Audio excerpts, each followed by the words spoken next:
आपने स्ट्रक्चरल गलती कर दी है, आपने पूरा ढांचा उड़ा दिया है। ठीक है, अब उसको आप ठीक नहीं कर सकते हैं, उसको ठीक करने में बहुत टाइम लगेगा और प्राइम मिनिस्टर मोदी तो कर ही नहीं सकते। मैं आपको लिख के दे रहा हूं। राहुल जी को सुन रहा था, बहुत विनम्रता से कहूंगा, राहुल जी ऐसा नैराश्य भाव मत फैलाइए। हम लड़ेंगे, संघर्ष करेंगे और जीतेंगे। संकट है तो निपटेंगे, लेकिन यह मत कहिए। राहुल गांधी से पूछा रिपोर्टर ने कि क्या होना चाहिए, बोले आप कुछ नहीं हो सकता, टाटा बाय बाय। कुछ नहीं हो सकता मतलब भारत खत्म हो जाएगा क्या? कुछ बात है कि हस्ती मिटती नहीं हमारी, ईरान मिस्र रोमा सब मिट गए जहां से। रवि भाई जरा कितने झंझावात आए, जब सद्दाम और ईरान लड़ रहे थे तब भी लग रहा था दुनिया खत्म हो जाएगी। आपकी सरकार थी, तेल का दाम डबल हो गया था, ठीक डबल, फिर भी भारत जिंदा रहा। वो विषय नहीं है, लेकिन अगर भारत का प्रतिपक्ष का नेता सार्वजनिक रूप से यह कहे आप कुछ नहीं हो सकता, कौन कोई बात हुई? ये मत कहिए कि कुछ नहीं हो सकता, देश बर्बाद हो गया, अब तो डूब गया। नमक ये बात, चुप रहिए यार, मौन रहिए। अच्छा नहीं बोल सकते तो मौन रहिए। इस वक्त मैं विपक्ष के नेताओं से कहूंगा, अगर आप संयम नहीं बरत सकते तो कृपा करके मौन रह लीजिए।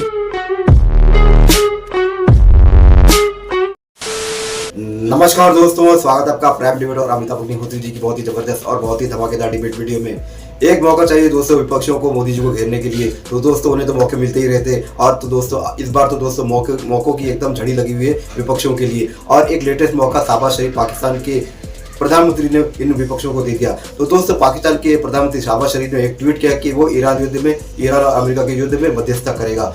तो दोस्तों विपक्षियों ने, आपको पता है कैसे कैसे शब्दों का इस्तेमाल करके मोदी जी को घेरा, लेकिन दोस्तों जब ईरान ने इसका खंडन कर दिया तो दोस्तों यही विपक्षी मुंह छुपा के भाग गए। अब उनका कहीं आता पता नहीं लग रहा है। लेकिन इसके अलावा दोस्तों प्रधानमंत्री मोदी जी ने एक सर्वदैनिक बैठक बुलाई इसी मुद्दे को डिस्कस करने के लिए, जो इस मुद्दे से कैसे निकला जाए, क्या किया जाए। तो दोस्तों इन्हीं सब बातों को लेकर डिबेट हो रही है। आपको तो पता है दोस्तों, ये जो समाजवादी पार्टी और कांग्रेस पार्टी के प्रवक्ता आते हैं दोस्तों, ये ऐसी बातें कर जाते हैं कि अमिताभ अग्निहोत्री जी को इनको तथ्यों के साथ रगड़ना ही पड़ता है। लेकिन दोस्तों इस डिबेट में अमिताभ अग्निहोत्री जी ने खासकर विपक्षियों के साथ राहुल गांधी जी को इतना गंदा रगड़ा है दोस्तों, वो देखकर आपको मजा आ जाएगा कि राहुल गांधी जी ऐसा कैसे बोल सकते हैं। दोस्तों डिबेट में आप देखिएगा, आखिरी तक देखिएगा, तब मैं कहता हूं दोस्तों कोई भी डिबेट आप आखिरी तक देखोगे तब वो डिबेट आपको समझ में आएगी, अच्छी लगेगी और आप डिबेट का निष्कर्ष निकाल सकोगे कि इस डिबेट में क्या कहना है, समझाने की कोशिश की जा रही है। तो दोस्तों उम्मीद करता हूँ आप डिबेट पूरा देखोगे। तो चलिए शुरू करते हैं debate video, let's start.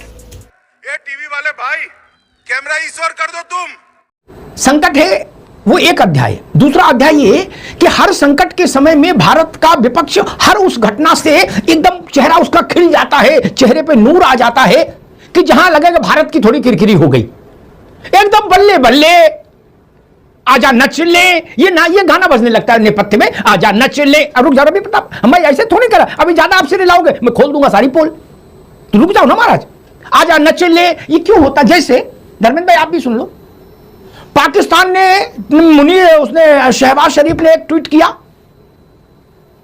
Trump ने उसको रिपोस्ट कर दिया। भारत में बड़े बड़े ज्ञानी विपक्षी नेता आ गए मैदान में, बोले देख लो मोदी की औकात। पाकिस्तान जो 3 मिनट 13 में वो पंच मान लिया गया है और ये विश्वगुरु है, बताइए। बड़े बड़े लोगों ने कहा, लिखत पढ़त में कहा, मैं नहीं कह रहा, उनको लगा गुरु ये नवदुर्गा में ठीक चीज आ गई, अब इसको खेल लो। पाकिस्तान की भी नाक कट गई शाम होते होते। पाकिस्तान में जो ईरान का राजदूत है उसने कहा ये झूठ है, झूठ है, झूठ है। जब बात ही नहीं हो रही तो मध्यस्थता पाकिस्तान क्या करेगा? और ईरान ने पाकिस्तान का जहाज लौटा दिया स्टेट ऑफ हॉर्मुज से, बोला तुम्हारे लिए इजाजत नहीं। हमारे यहां विपक्ष के लोग तब तक कई कुंटल लड्डू का ऑर्डर दे चुके थे, बोले गुरु अब मोदी फंस गया, पाकिस्तान के मसले पर मोदी घेर लेंगे, कि तुम तो कह रहे थे कि हम विश्वगुरु हैं। मैंने विपक्ष के नेताओं को देखा, वो 24 घंटे भी अपने उत्साह को नियंत्रण में नहीं रख पाए। डिजिटल मीडिया पे ठका ठक बोले पोल खुल गई मोदी की। ऐसा क्यों होता है धर्मेंद्र भाई? जो संकट है वो अपनी जगह है, उस संकट से सबको जूझना है, चाहे जिनपिंग हो, चाहे पुतिन हो, चाहे ट्रंप हो, चाहे मोदी हो। सरकार कांग्रेस की हो, जनता दल की हो, बसपा की हो, फॉरवर्ड ब्लॉक की हो, लोक दल की हो, किसी दल की हो। और कोई माई का लाल राहुल गांधी को भी प्रधानमंत्री बना दे तो वो तेल तो पैदा नहीं कर देंगे भारत में क्या? कि खड़गे जी के साथ मिलकर, या अखिलेश जी को बना दे तो वो एलपीजी पैदा कर देंगे? ऐसा तो कोई नहीं कर सकता। 90% बाहर से ही आना है। तब तब हम ऐसी परिस्थितियों में क्यों खुश हो जाते हैं? बोले गुरु अब फंस गए ये लोग। धर्मेंद्र जी, ये दूसरे लोग नहीं है, ये भारत की सरकार है। आप लोग अचानक से खुश क्यों हो जाते? अच्छा, फिर आपके साथ भी विधाता मजाक करता है, आपकी खुशी को 24 घंटे ज्यादा रहने नहीं देता। बिल्कुल आप ठीक कर रहे हैं, चाहे जिसको आप बना दीजिए, वो गैस और वो तो बनाएगा नहीं। आपकी बात से सहमत है। तो यही बात तो प्रधानमंत्री जी श्री नरेंद्र मोदी पे भी लागू होती है कि वो प्रधानमंत्री रहते तो गैस नहीं बनाते, लेकिन कम से कम पीआर बड़बोलापन से बचना चाहिए था। और पीआर बड़बोल विश्वगुरु बनने के रास्ते में अगर हम पीआर कर रहे हैं तो जमीनी हकीकत और पीआर के बीच थोड़ा डिफरेंस होता है। कुछ करिए और थोड़ा प्रोपोगंडा करिए, बात समझ में आती है। लेकिन सब हवा में, आसमान में। भाई हम विश्वगुरु बन रहे थे, हम तो कहते हैं भाई हमको खुशी होगी। कोई नहीं चाहता देश संकट में है, संकट में आएगा, प्रत्येक नागरिक चाहेगा कि हमारा देश संकट से किस तरह निपटे। हम सब लोग सहयोग करेंगे। क्या कोरोना के दौरान प्रधानमंत्री जी ने अपील किया, सब ठप तो ठप नहीं हो गया था क्या अमिताभ जी? हर कोई अपने घर में था, उन्होंने कहा दीपक जलाने। कांग्रेस पार्टी जो सबसे बड़ी विपक्षी पार्टी है, उसने ऑफिशियली कहा कि नरेंद्र मोदी की नाक कट गई, थूथू हो गई, पाकिस्तान चचा बन गया। आप खुद कह रहे हम खुश नहीं होते, आपको खुश दिख रहे हो? नहीं, ऐसा है अमिताभ जी, जब हमारे अखिलेश यादव का चेहरा खिला हुआ है, वो कह रहे विश्वगुरु नहीं बन पाए, पता लग गया। ये तंज किस पर कर रहे हो? अपने देश पर। गजब बात कर रहे हो यार। ये इटावा में ब्लॉक प्रमुखी का चुनाव है क्या? नहीं ना। अरे अमिताभ जी, 140 करोड़ भारतीयों को लेकर के नरेंद्र मोदी की अलग से क्या खुद में बम है क्या? फट जाएंगे, पूरा देश डर जाएगा। भारत की ताकत भी वहां प्रतिनिधि के रूप में है। यही बात तो स्वीकार करना चाहिए कि भारतीयों की ताकत है। हम पूछे जाते हैं, हमारा सम्मान होता है। प्रधानमंत्री जी कहते हैं रूस के प्रधानमंत्री जी हमारे दोस्त हैं, चाइना के सी जिनपिंग से भी दोस्ती है, अमेरिका माय फ्रेंड डोनाल्ड जी है, इजराइल के भी हमारे दोस्त है, संयुक्त अरब अमीरात सऊदी अरब के भी जो किंग है वो प्रधानमंत्री जी के दोस्त है व्यक्तिगत रूप से, ये स्वीकार करते हैं। तो क्या भारत जैसे महान राष्ट्र को, इतनी बड़ी आबादी, सबसे बड़े लोकतंत्र को प्रयास कूटनीति करना चाहिए नहीं करना चाहिए? जिसका असर हम पे भी पड़ेगा, तो हम एक बार प्रयास तो कर सकते थे। नहीं साहब, युद्ध नहीं होना चाहिए। हम बिल्कुल खिलाफ है। डिप्लोमेसी में, विधायिका में और जुडिशरी में बात करने का सलीका ही ये है। आज से नहीं, 85 सैकड़ों साल से। वकील एक दूसरे के विरुद्ध जब लड़ते हैं तो वो कहते हैं मेरे लर्नड फ्रेंड ने कहा। क्या धर्मेंद्र भाई होंगे तो वो कहेंगे ले उनने रिश्तेदारी जोड़ दी कपिल सिब्बल के साथ, कह रहे मेरे लर्नड फ्रेंड, काहे के फ्रेंड, जब मुकदमा हार गए। नहीं, वहां का चलन यही है, वहां का शिष्टाचार। अब रुक जाओ, अभी बीच में तो आप जानते हो बोल ही नहीं पाएंगे। ठीक वैसे ही पार्लियामेंट का तरीका है। जवाहरलाल जी किसी बिल्कुल नए सांसद के प्रश्न का उत्तर देने खड़े होते थे तो कहते थे मेरे दोस्त ने कहा, मेरे साथी ने कहा। बोले बताओ, नेहरू जी इनको साथी बता रहे, इनकी कोई हैसियत है? ये तरीका है, ये सलीका है, और वैसे ही डिप्लोमेसी में होता है। दूसरे देशों के राष्ट्राध्यक्ष जब मैसेज लिखते हैं किसी देश के किसी विशेष अवसर पर, तो मैसेज में ये लिखते हैं माय डियर फ्रेंड नेतन्याहू, या नेतन्याहू लिखेंगे तो माय डियर फ्रेंड मोदी। इस पे ऐतराज हो रहा, बोले ये क्यों नहीं लिखा कि अरे मोदिया और ट्रंप बाबा? नहीं भाई साहब, ये मोहल्ले की लड़ाई है क्या यार? कैसी बात कर रहे हो? दुनिया भर का दस्तूर बदल दे। बोले सपा को पसंद नहीं है ये लिखना कि मित्र लिखो। अरे सपा से नहीं चल रहा ना मित्र।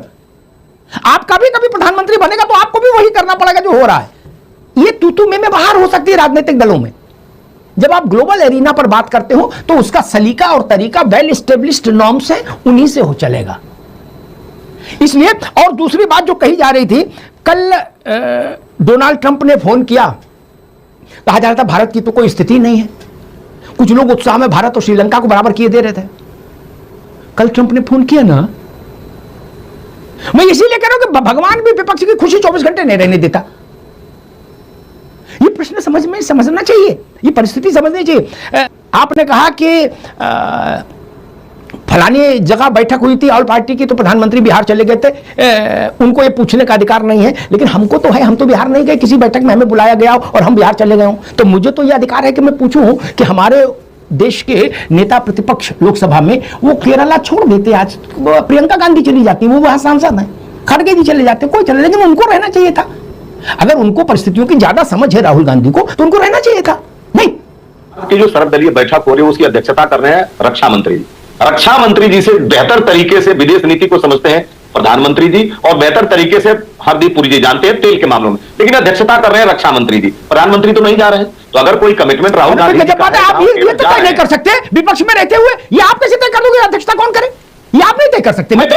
मैं बिल्कुल नहीं कह सकता। कांग्रेस नहीं कर सकती। अमिताभ जी, मैं सिर्फ ये बात कह रहा हूं कि अगर प्रधानमंत्री जी संकट की घड़ी में अध्यक्षता नहीं कर रहे हैं, कोई कर रहे हैं, तो राहुल गांधी जी की जगह पे भी कोई दूसरा व्यक्ति, समझदार प्रबुद्ध व्यक्ति जा सकता है। इतनी रंगबाजी है, इतनी रंगबाजी है। बोले जिठानी नहीं आएंगी तो देवरानी भी नहीं निकलेंगी। हम कम है क्या? अमिताभ जी, ऐसा ना करो महाराज। आप ये बताइए कि मैंने तो एक दृष्टांत बताया। दूसरी बात, अभी रवि भाई एक मिनट रुक जाओ, अब समय कम है। धर्मेंद्र भाई को चल देता हूं, एक मिनट, दृष्टांत नहीं है ना, एक मिनट रुक जाओ। मैं दिल की बात पढ़ लेता हूं नेताओं की। कांग्रेस की समस्या ये है, अकेले में बात करो तो मालूम क्या कहेंगे अब भाई साहब, मतलब अब मोदी होंगे तो राहुल जी जाएंगे, बाकी कोई राहुल जी का स्तर है कि वो जाए, मतलब खड़गे जी का स्तर है कि वो छोटे मोटे बच्चों के साथ भी खेलेंगे क्या? राहुल जी तभी मैच में जाएंगे जब मोदी जी खेलेंगे। ये छोड़ो महाराज, ये प्राइमरी स्कूल टाइप की लड़ाई ना करो। मतलब वो नहीं जाएंगे, मोदी जी को बुलाओ तो वो निकलेंगे घर से। यार जब राजतंत्र बनाए हो, नहीं ये ठीक नहीं भैया। मैं विपक्ष का भाव देखता हूं तो उनके मन की इच्छा उनके चेहरे से आ जाती है, कई बार दिख जाती है कि वो चाह रहा है गुरु कोई मोदी फंस जाए तो मजा आए। ऐसा भाव मत रखिए। व्यक्ति नहीं फंसता, जवाहरलाल जी थोड़ी ना हारे कि जवाहरलाल जी की कुश्ती हुई थी चाइनीज राष्ट्रपति से, चाइनीज नहीं ना, देश हारा था मेरे भाई। व्यक्ति का क्या नुकसान और क्या फायदा? व्यक्ति का क्या नुकसान फायदा? जवाहरलाल जी तो ले गए थे नहीं लड़ने, देश हारा, वो दंश आज तक है। इसलिए ऐसी इच्छा मत रखिए कि मोदी फंस जाएं। ये इच्छा मैं देख रहा हूं विपक्ष में और बड़े नेताओं में है, उनके चेहरे से दिखता है कि वो मना ये रहे हैं, हो सकता है इसीलिए नवदुर्गा रह रहे हो क्या? ओम ह्रीं क्लीं चामुंडाय विच्चे नमः स्वाहा फट स्वाहा, क्या सुबह यज्ञ करो, लौंग डालो कि मोदी फंसे। ऐसा क्यों कर रहे हो? ये भारत के प्रधानमंत्री का आसन है मित्र, फेस ऑफ द नेशन प्रधानमंत्री ही रहेगा, हमको अच्छा लगे तो, खराब लगे तो। मैं जिन लोगों को अच्छा नहीं लग रहा मोदी के प्रधानमंत्री हैं, उन लोगों को मैं सलाह दूंगा शाम को सिंघाड़े के आटे के पकौड़ी बनाओ, है बढ़िया मिर्च डाल के और धनिया की चटनी के साथ खाओ, व्रत चल रहा है, कहां चक्कर पड़े हो? और जो भी लोग ये प्रचारित करते हैं कि मोदी ने क्यों नहीं रुकवा दिया, मैं उनकी बुद्धि पर भी तरस खाता हूं। उनकी बुद्धि को भी मैं ईश्वर से कहूंगा नवरात्र के पवित्र अवसर पर कि हे माई इनकी बुद्धि में थोड़ी बढ़ोतरी करो। जो लोग ऐसी बकलोली कर रहे हैं कि मोदी क्यों नहीं रुकवा दिए, फिर मैं खाड़ी से के ही 4 संकट बता दूंगा। रुकवा दिए थे, उस वक्त प्रधानमंत्री तो थे ना रवि भाई, देश में रुकवा दिए थे नहीं ना? अमेरिका ने जब नागासाकी और हिरोशिमा पे परमाणु बम डाला तो जवाहरलाल जी ने ऐसे रोक दिया था क्या? बोला नीचे मत आना, नहीं ना? नेता तो वो भी छोटे नहीं थे। इसलिए वैश्विक परिस्थितियों का संदर्भ सही से समझिए। मैं फिर कह रहा हूं, ये अमेठी का, इटावा का, बनारस का, गोरखपुर का मसला नहीं है कि इसको उस लेवल पर ले जाकर ट्रीट करना चाहते हो आप। मुझे दुनिया के सबसे विभत्सतम घटनाओं में है परमाणु हमला अमेरिका ने जो किया जापान पर। भारत उस वक्त प्रधानमंत्री विहीन तो था नहीं, रुका था नहीं रुकता भाई। इसलिए ये अफवाहें, ये कहानियां, ये मत फैलाइए, कॉमिक्स टाइप की बातें। मेरे बहुत बनते थे, रोक लेते जाके, अरे कोई तमंचा लेके जाके फायर करके रोक लेगा। इसलिए ये जो भी लोग, अब जैसे मैं राहुल गांधी को सुनता हूं तो मुझे लगता है यार ये अजब हैरानी की बात है, कैसी बात कर रहे हैं? मैं कुछ नहीं, उन्होंने फंडामेंटल हिला दिया। अरे कोई खंबा है कि पकड़ के हिला दिया? क्या फंडामेंटल हिला दिया हमने? अजब तमाशा यार, क्या फंडामेंटल हिला दिया? कुछ डंडा था कहीं गड़ा था, वो हिला दिया भारत ने। गजब बात है। आप उस युद्ध को ही टोपी भारत के सर पहनाना चाहते हो क्या? और आप एलओपी हो? गजब है भाई, फिर तो आपको प्रणाम करना पड़ेगा। बोले और देखिए ऐसा नैराश्य भाव, राहुल जी को सुन रहा था, बहुत विनम्रता से कहूंगा राहुल जी ऐसा नैराश्य भाव मत फैलाइए। हम लड़ेंगे, संघर्ष करेंगे और जीतेंगे। संकट है तो निपटेंगे, लेकिन यह मत कहिए। राहुल गांधी से पूछा रिपोर्टर ने कि क्या होना चाहिए, बोले आप कुछ नहीं हो सकता, टाटा बाय बाय। कुछ नहीं हो सकता का मतलब भारत खत्म हो जाएगा क्या? कुछ बात है कि हस्ती मिटती नहीं हमारी, ईरान मिस्र रोमा सब मिट गए जहां से। रवि भाई जरा कितने झंझावात आए जब सद्दाम और ईरान लड़ रहे थे, तब भी लग रहा था दुनिया खत्म हो जाएगी। आपकी सरकार थी, तेल का दाम डबल हो गया था, ठीक डबल, फिर भी भारत जिंदा रहा, वो विषय नहीं है। लेकिन अगर भारत का प्रतिपक्ष का नेता सार्वजनिक रूप से यह कहे आप कुछ नहीं हो सकता, कौन, कोई बात हुई? ये मत कहिए कि कुछ नहीं हो सकता, देश बर्बाद हो गया, अब तो डूब गया, नमक, ये बात, चुप रहिए यार, मौन रहिए। अच्छा नहीं बोल सकते तो मौन रहिए। इस वक्त मैं विपक्ष के नेताओं से कहूंगा, अगर आप संयम नहीं बरत सकते तो कृपा करके मौन रह लीजिए और बता दीजिए लोगों से मेरा मौन बच चल रहा है, बच जाएंगे। बता दीजिए मुझे, महात्मा जी ने बता दिया मौन रहने के लिए, 15 दिन बाद बोलूंगा। मत बोलिए, ये गांव खेत की लड़ाई नहीं है कि तमंचों से और लाठियों से सेटल हो जाएगी। कृपा करके मत बोलिए। अगर 1 लाख आदमी भी आपको फॉलो करता है तो वो तो कहेगा कि राहुल गांधी का कुछ नहीं हो सकता, इसका मतलब अब मरीज को जाने पड़ेगा। ऐसा क्यों बोल रहे हो महाराज? उम्मीद में दुनिया कायम है। और बड़ी संकट की बातें हो गई, वो भी ठीक है, लेकिन आखिरी बात ये भी कह दूं, भारत में सिर्फ महंगाई का संकट आएगा, जो सब जगह आ रहा है यहां भी आएगा। भारत के ऊपर कोई माइकलाल बम नहीं गिराने जा रहा। और महंगाई का संकट हमने कई बार देखा है और कई बार उस तूफानी नदी को हमने पार किया है। जवाहरलाल जी से चलो, इंदिरा जी से चलो, नरसिंह राव तक आ जाओ और मनमोहन सिंह तक आ जाओ, हमने नहीं देखा क्या? इस देश ने वो समय देखा जब सोना गिरवी चला रख के देश चलाया गया। फिर भी भारत माता का मस्तक आज दैदीप्यमान है। छोटी बात मत करिए, मन छोटा करने वाली बात ना करिए। मैं सिर्फ एक बात कहूंगा, आप हौसला बढ़ा नहीं सकते तो हौसला तोड़िए मत। कृपा करके मौन रहिए, संयम से रहिए, स्वस्थ खुद भी रहिए, दूसरों को भी रहने दीजिए। तो दोस्तों डिबेट हो गई खत्म, वीडियो हो गई पूरी। उम्मीद करता हूँ दोस्तों अमिताभ अग्निहोत्री जी की ये लेटेस्ट जबरदस्त धमाकेदार डिबेट वीडियो आपको बहुत ही पसंद आई होगी। तो दोस्तों ऐसी अमिताभ अग्निहोत्री जी की लेटेस्ट धमाकेदार डिबेट आपको देखना पसंद है तो प्राइम डिबेट के इस यूट्यूब चैनल को आप सब्सक्राइब करते जरूर जाओगे। मिलता हूँ मैं आपसे अगले वीडियो में, तब तक के लिए जय हिंद, वंदे मातरम।